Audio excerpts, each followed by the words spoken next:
Bismillahirrahmanirrahim. Today's topic of discussion is important point of GIT. सबसे पहले जो पहला पॉइंट है वो है GIT के hormones. Most important gastrin, cholecystokinin, secretin होना चाहिए था तीसरा, लेकिन यहाँ पर गैस्ट्रिक इनहिबिटरी पेप्टाइड लिखा हुआ है. यहाँ पर जिसको बोलते हैं ग्लूकोज डिपेंडेंट इंसुलिनोट्रोपिक पेप्टाइड. सबसे पहले बात करते हैं गैस्ट्रिन की. जो गैस्ट्रिन प्रोड्यूस होता है जी सेल्स ऑफ स्टोमक एंट्रम से प्रोड्यूस होता है. इसका स्टिमुलस होता है protein, stomach distension, acetylcholine. Acetylcholine का मतलब पैरासिम्पैथेटिक स्टिमुलेशन, स्टोमक डिस्टेंशन का मतलब अगर ज़्यादा फूड इनटेक कर लिया है तो इसकी वजह से. तीसरा प्रोटीन डाइट ली है, इसकी वजह से भी गैस्ट्रिन रिलीज होगा, क्योंकि गैस्ट्रिन ने हाइड्रोजन क्लोराइड के सिक्रेशन को बढ़ा देना है, एसिडिटी को बढ़ा देना है. उस एसिडिटी ने पेप्सिन की एक्टिवेशन करानी है. इसका एक्शन क्या होगा? स्टोमक की एसिड को और स्टोमक की मोटिलिटी दोनों को बढ़ा देना. स्टोमक की मोटिलिटी बढ़ाने की वजह से हम ये कह सकते हैं कि गैस्ट्रिन गैस्ट्रिक एम्टाइन करवाता है. कोलिसिस्टोकाइनिन प्रोड्यूस होता है.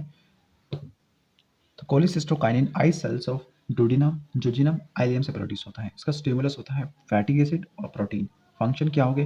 प्रोटीन इंजाइम यानी जो पैनक्रियाटिक बाइकार्बोनेट के सिक्रेशन को बढ़ा देना, पैनक्रियाटिक एंजाइम के सिक्रेशन को बढ़ा देना, गॉल ब्लैडर की कॉन्ट्रैक्शन करवा देना, जिसकी वजह से उसको कोलिसिस्टोकाइनिन बोलते हैं. गैस्ट्रिक एम्टाइन को ब्लॉक कर देना. GIP इसको गैस्ट्रिक इनहिबिटरी पेप्टाइड या ग्लूकोज डिपेंडेंट इंसुलिनोट्रोपिक पेप्टाइड भी बोलते हैं. इसका फंक्शन क्या क्या होगा? ये प्रोड्यूस होता है तीनों फूड स्टफ से, कार्बोहाइड्रेट से भी, प्रोटीन से भी और फैट से भी. इसका फंक्शन क्या होगा? इसका फंक्शन होगा स्टोमक के जो गैस्ट्रिक एसिड है इसकी सिक्रेशन को ब्लॉक कर देना, इंसुलिन की सिक्रेशन को बढ़ा देना. अब बात करते हैं स्मूथ मसल के कॉन्ट्रैक्टाइल पैटर्न की. तो यहाँ पे जो स्मूथ मसल की कॉन्ट्रैक्शन है वो टॉनिक, पेरिस्टाल्टिक. जो सेगमेंटल टॉनिक होती है वो सस्टेन कॉन्ट्रैक्शन होती है स्फिंक्टर में. पेरिस्टाल्सिस होती है वो स्फिंक्टर के अलावा दूसरे रीजन्स होते हैं जिन्होंने फूड को प्रोपेल करना है उस जगह पे होती है. सेगमेंटेशन, तो सेगमेंटेशन क्या क्या होगी? सेगमेंटेशन में जो फूड को आगे और पीछे लाके मिक्स किया जाता है स्टोमक के सिक्रेशन के साथ या फिर इंटेस्टाइन के सिक्रेशन के साथ. अब वो कौन कौन सी थिंग्स हैं जो गैस्ट्रिक एम्टाइन को प्रमोट करती है? गैस्ट्रिक डिस्टेंशन करवाती है, गैस्ट्रिन करवाता है, वेगस नर्व करवाती है, फ्लूइडिटी ऑफ काइम. वो कौन सी है जो गैस्ट्रिक एम्टाइन को इनहिबिट करते हैं? जैसे सेक्रेटिन बाइकार्बोनेट आयन से प्रोड्यूस होता है. कोलिसिस्टोकाइनिन ये प्रोड्यूस होता है पैनक्रियाटिक एंजाइम करवाता है और बाइल. जबकि GIP ये स्टोमक की एसिड को कम करता है और इंसुलिन की सिक्रेशन को बढ़ा देता है. तो ऊपर सिक्रेटिन का फंक्शन बताया था, बाइकार्बोनेट की सिक्रेशन को बढ़ा देना. कोलिसिस्टोकाइनिन पैनक्रियाटिक वाले को बढ़ा देता है, जबकि गैस्ट्रिक इनहिबिटरी पेप्टाइड स्टोमक की एसिडिक सिक्रेशन को कम करके इंसुलिन की सिक्रेशन को बढ़ा देता है. वो कौन से 4 कंडीशंस हैं जो एब्सॉर्प्शन को फेवर करती हैं? पहला होगा परमिएबिलिटी, कि जो वाटर वर्सेस लिपिड सॉल्युबल, जो वाटर होगी उनकी एब्जॉर्प्शन रिलेटिवली ज़्यादा होगी. लिपिड वाले की एब्जॉर्प्शन कराने के लिए काइलोमैक्रोन की ज़रूरत पड़ती है. सरफेस एरिया, अगर विलाई, माइक्रोविलाई और इसके अलावा फोल्ड ऑफ कैरेक्टिन जिसको प्लैकिया सर्कुलरिस बोलते हैं, इसकी वजह से भी सरफेस एरिया बढ़ता है. जो एंटीरोसाइड की रिप्लेसमेंट होती है वो रिप्लेसमेंट कराने के लिए जो स्टेम सेल्स होते हैं वो क्रिप्ट में होते हैं, वो माइग्रेट करते हैं विलाई की तरफ. लुमिनल कंडीशन में ऑप्टिमल पीएच चाहिए होती है एंजाइम्स को. अब यहाँ पर देख लेते हैं जो एंजाइम कार्बोहाइड्रेट डाइजेशन के अंदर पार्टिसिपेट करते हैं. माल्टेस, सुक्रेस, लैक्टेस, आइसोमाल्टेस, वो एंजाइम जो प्रोटीन डाइजेशन करवाते हैं. Pepsin.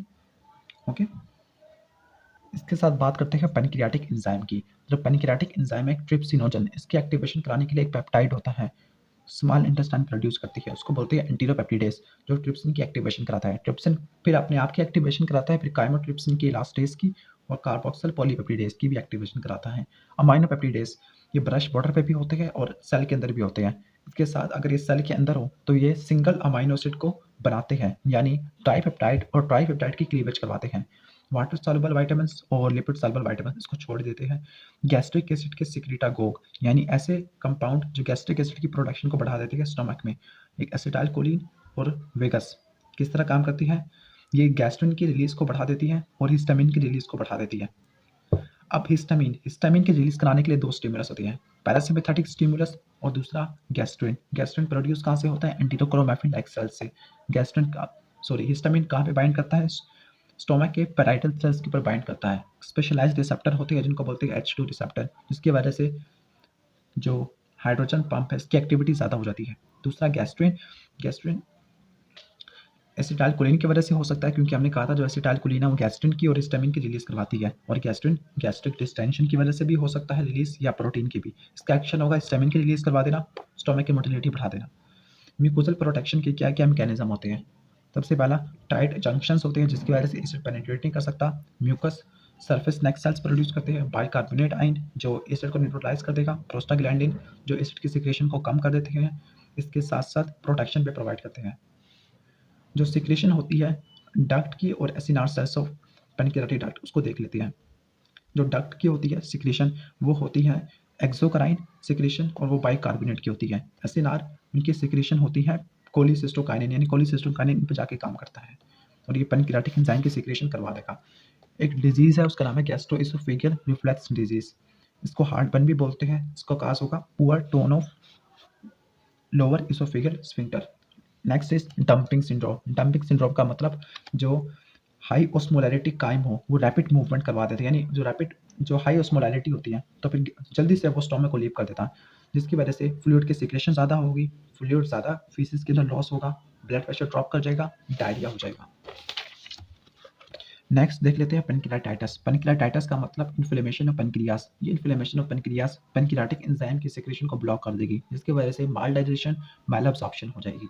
Next is coeliac disease, जिसको ग्लूटेन एलर्जी भी बोलते हैं। इसकी वजह से जो अपर स्मॉल इंटेस्टाइन है वहाँ पे एंटीरोसाइट की डिस्ट्रक्शन हो जाएगी। जब एंटीरोसाइट की डिस्ट्रक्शन हो जाएगी तो वहाँ पे सरफेस एरिया कम देखने को मिलेगा।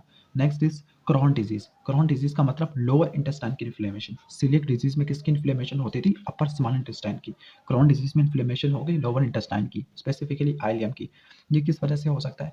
ये बाइल साल्ट की मैल अब्जॉर्प्शन की वजह से हो सकता है। जो कोलोन के अंदर एंटर होगी, फिर कोलोन की इरिटेशन होगी, फ्लूइड की सिक्रेशन होगी, डायरिया होगा।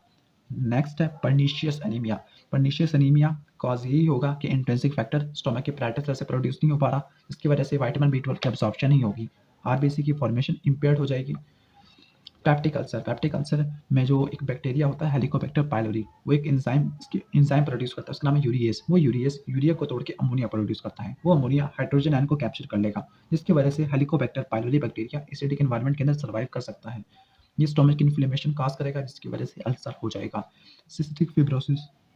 सिस्टिक फिब्रोसिस इसमें डिफेक्ट देखने को मिलेगा। Cystic fibrosis transmembrane regulator protein जो क्लोराइड ट्रांसपोर्ट करती है ल्यूमिन के अंदर, अगर ये प्रोटीन एबनॉर्मल होगी तो फ्लूइड की सिक्रेशन भी कम होगी। फ्लूइड की सिक्रेशन कम होगी तो जो म्यूकस होगा वो ज़्यादा विस्कस होगा, पैनक्रियाटिक एंजाइम की सिक्रेशन ब्लॉक हो जाएगी, जिसकी वजह से माल डाइजेशन और मैल अब्सॉर्प्शन देखने को मिलेगी, स्पेसिफिकली लिपिड्स की। तो ये था बेसिक ओवरव्यू। अगर वीडियो पसंद आई तो उसको लाइक कीजिएगा और चैनल को जरूर सब्सक्राइब कर लीजिएगा। Thanks for watching this video. Allah हाफ़िज़।